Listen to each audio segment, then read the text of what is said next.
we're now being joined by Melvin Manhoef. We'll get started with Donna Corby. Hey Melvin, how's it going? Great, how are you? Not too bad, not too bad. This is a massive matchup for you against Corey Anderson. Of course, a big step up in opponent from your last two. Probably the toughest test you faced in the last few years. Do you fully feel the magnitude of this matchup for yourself? Yeah, of course. Everybody thinks, for me it's like a test, I know I can do it. People don't think so, but I think I can, and my team. So it's a massive fight, and I want to shock the world. So I'm gonna be here and do the best and do what I do best, knock people out and try to get a W, even if it's on decision or something else. But that's what I'm here for, This is a fight where you're a big underdog. It reminds me a little bit of when Chael Sonnen fought Lyoto Machida, and it was where if Chael won, he was a title contender. He was immediately in the contention for the belt. If he lost, he ended up, hanging the gloves up after that. Is that kind of how you view this matchup? If you win, you're very high in contention. If you lose, maybe you have to consider your career? I have two fights, I signed two more fights after the Bahati fight. I signed two more fights because before they're going to do a show in Amsterdam in November. And then I said, okay, if you want to do the show in Holland, I want to do my farewell fight in Holland. And I said to them that, listen, if I'm going to do the farewell fight in November, so give me one fight before, so I'm going to stay in shape. So that's why I signed for two more.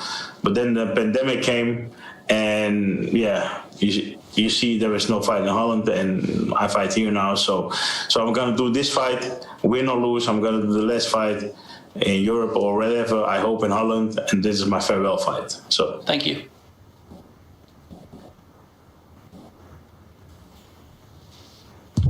Steve? All right, Melvin, thank you for the time today. I've got two questions for you. A lot of fighters and a lot of media have been saying that fighters shouldn't fight into their 40s after Anderson Silva's performance, but you've won your last two fights. So what do you think about this issue? It depends on everybody himself, and I think everybody has the responsibility of their own body and mind, and I feel good, and I hope that I have a great performance, but I feel good. So the last two fights, I also did it, and the guys were 29 and 27, and I won them. So, and this is a bigger test and higher test, I know, but I have full confidence in it, and I'm going to do whatever I have to do, my body say that I can do it still. So, but we're going to see that on Thursday, and after Thursday I have like one more, and then it's the end of my career, I think. Yeah.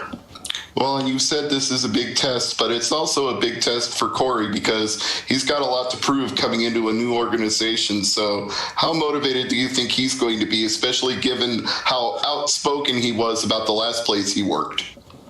Yeah, but this is like, this is his thing, with what he has there. And this organization, Bellator, is like, they treated me like respect, and they give me this opportunity still, So I think for him, it's going to be, how say this?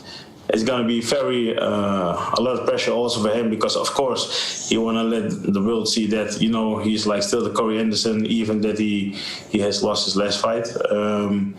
So I think it's good for him, but we're going to see what's going to happen, because I'm not here for him. I'm here for myself, and we're going to see. Santiago?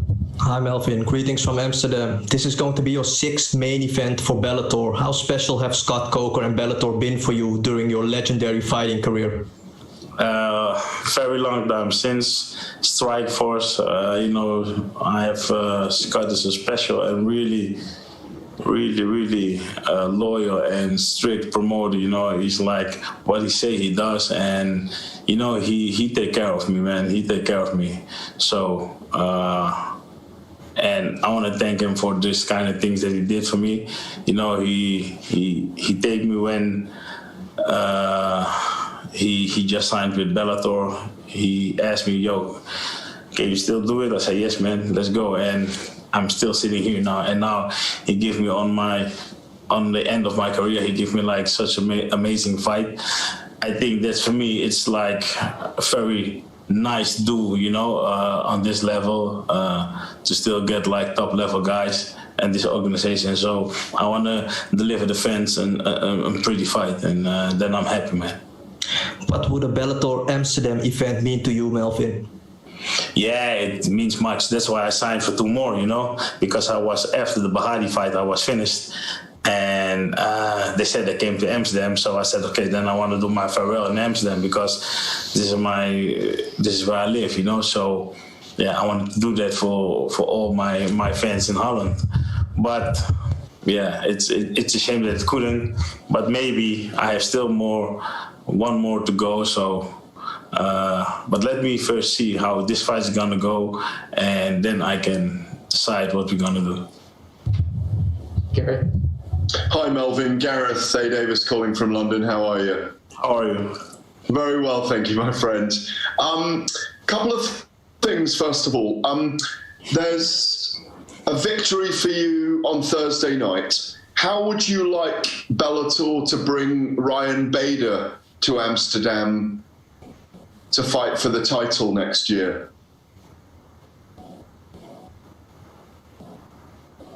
Ryan Bader? Yeah. Oh, okay. For the title, is it not Nemkov?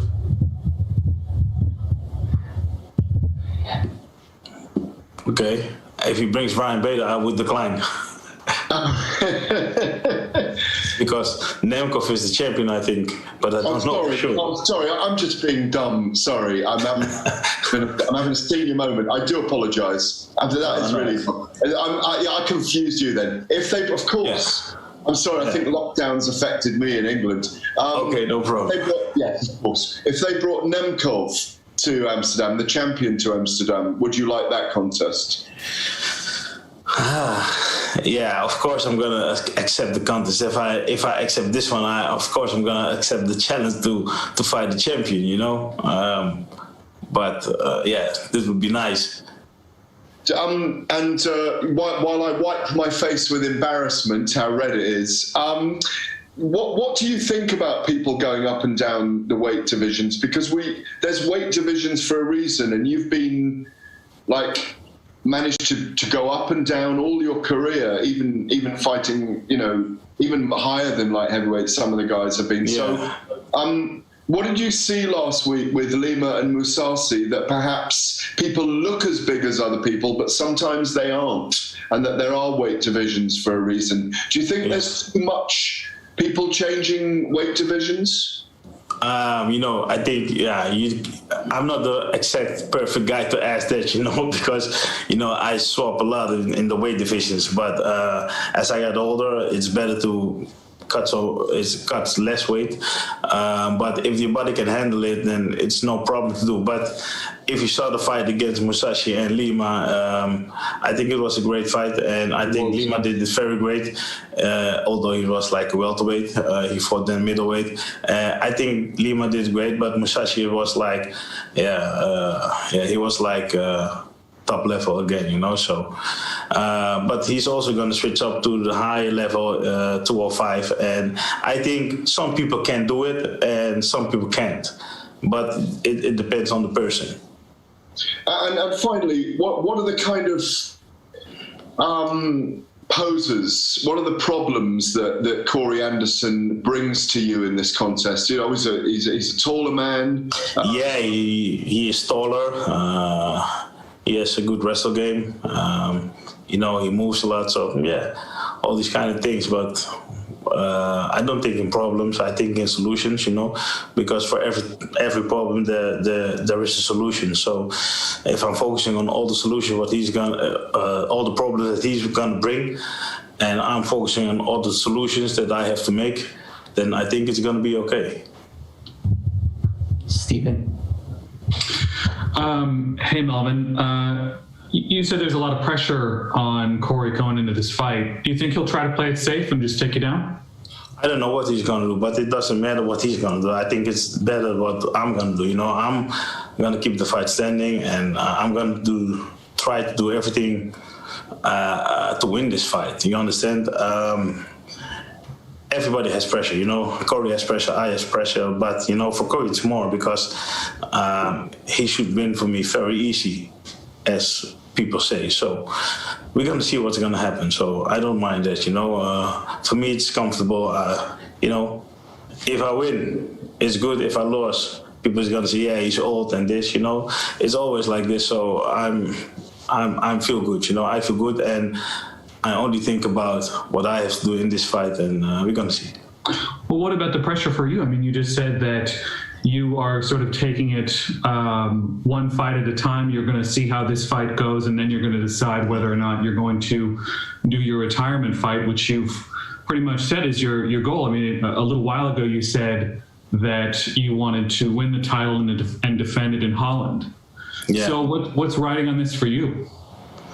Yeah, when I win this fight and I can be like a title contender, of course, I'm gonna do it. Then I'm really blessed. Then I'm gonna do it for 100%, of course. But first I have to do this fight, and Thursday we will know the answer. And if the opportunity comes that I can do it, I'm gonna do it. When you envision that retirement fight in Holland, who's showing up? Who's there for you? Like, is your family there? Your friends? Like who? Yeah, all my family, my friends, all the people that supported me my whole life. I want to thank them also. And give them a good fight. This is very important. In my own country. It would be honored for me, man. It would be a blessing also. Do you ever feel like you sort of carried the mantle for Dutch kickboxing? That scene is like was such a big scene, 10, 15 years ago with K1. Yeah. And you sort of came from that world. And it seems like it's dropped off a little bit. There's glory and stuff and it's around, but it's not as prevalent as it once was. Do you feel like you carry that on your shoulders at all? A little bit, but not so much. The kickboxing is still in Holland is not as big as it used to be, but I'm doing this for a long time now. Switching between two organizations like kickboxing and MMA. But nowadays I really find myself an MMA fighter and also a kickbox fighter. Also, but still, that chapter I closed it like 2 years ago, and there the kickboxing legend stopped. Giancarlo. Hi, Melvin. You spoke on, kickboxing and MMA. You've been blessed with this great career. What do you attribute that to, this longevity in the sport like that? One more time? Sorry. Like, what did you attribute that to? Like, what do you think has helped you have this longevity in both sports? What I think that I have that. I had like so much fun in this sport. That's why I was always get motivated, to strive to be the best, and just what I said also before, it's just like a mindset, that goal that you have to reach something, you're there on your own and do your thing, this is the thing that drives me. And I think that drive what I had, that keep me so long in this game. And I really love the sport, man. This is my life, I really live for this shit. And final one for me, for whatever reason, let's say you win this fight and they don't give you Nemkov. In your career as a kickboxer and MMA fighter, was there an opponent that maybe got away, or a dream opponent you wish you could fight, that if you have the chance in your retirement fight in Holland, who would be the ideal opponent? Oh, it's going to be hard. I don't know, man. I will have to think that.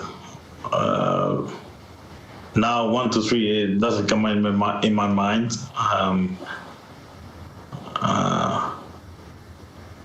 No, not really. I don't know at the moment. It's all good. Best of luck. Thank you.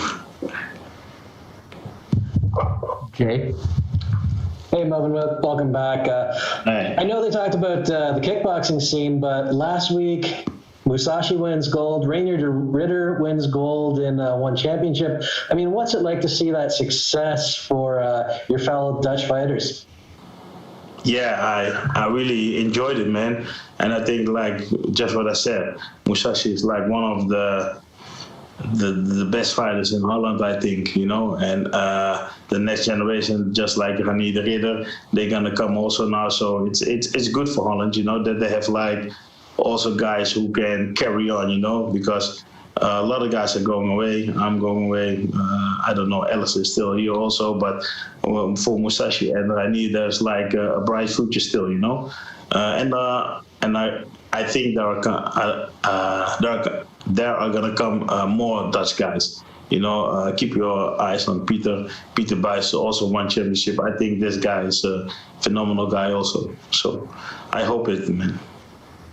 And you mentioned it's almost this idea that you're expected to win. There's criticism that you're too old for this fight. I mean, does it motivate you? Does it fire you up to prove people wrong? Do you just tune them out? Yeah, I don't need to prove people wrong. You know, you know, of course I want to do that, but for me it's like it's only for myself, you know, and my team. You know, we work hard for this. You know, you don't think that I'm gonna train my ass off and then take a plane, come to America, and think I'm gonna lose this fight. Come on, guys. You know, I believe in myself, you know, and of course, this is the fight game, you know, so it's a game that's gonna hurt, you know, and I'm not the guy who's willing to be hurting, you know, so I'm gonna do everything in my power to win this fight. So and it's gonna be a nice fight. That's what I know. It's gonna be a nice fight. All right, looking forward to it. Thank you very much. Ben? Hi, Melvin. So you've fought all kinds of fighters throughout your career. You've fought some of the best. Where does Corey Anderson fit in amongst those guys? If he is ranked number 4 of the world, he's like one of the best. So I think if he's the best of the best and I can fight him, then I'm also best of the best. So, you know, it's I think I have to rank him also there. You know, he just fought Blachowicz, and Blachowicz is champion now. So yeah, he's like top level, you know. And what I heard, they underestimate him in the other organization, and he wants to prove that he is like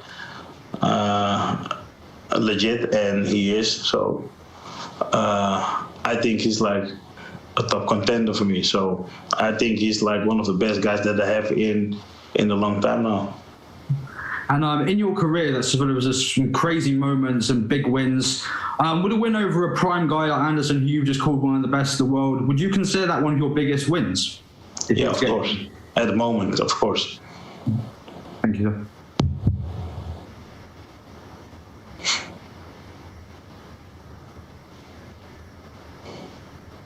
All right, last question comes from Simon Romero. Hey, Melvin, looking forward to seeing you fight on Thursday night. If you are to get the win on Thursday night. Simon, can you repeat the question? Yeah, my bad. I might have cut out a little bit. So the question was, if you are to get this win on Thursday, what are the celebration plans looking after a big win like that? Oh, man. I'm going to get drunk. For a long time, I haven't been drunk, so I'm going to get drunk. That's a celebration plan, man, because I can do nothing. I'm going to take something in my room and get drunk because you cannot do nothing. So this is what I have to do, man. Party with myself.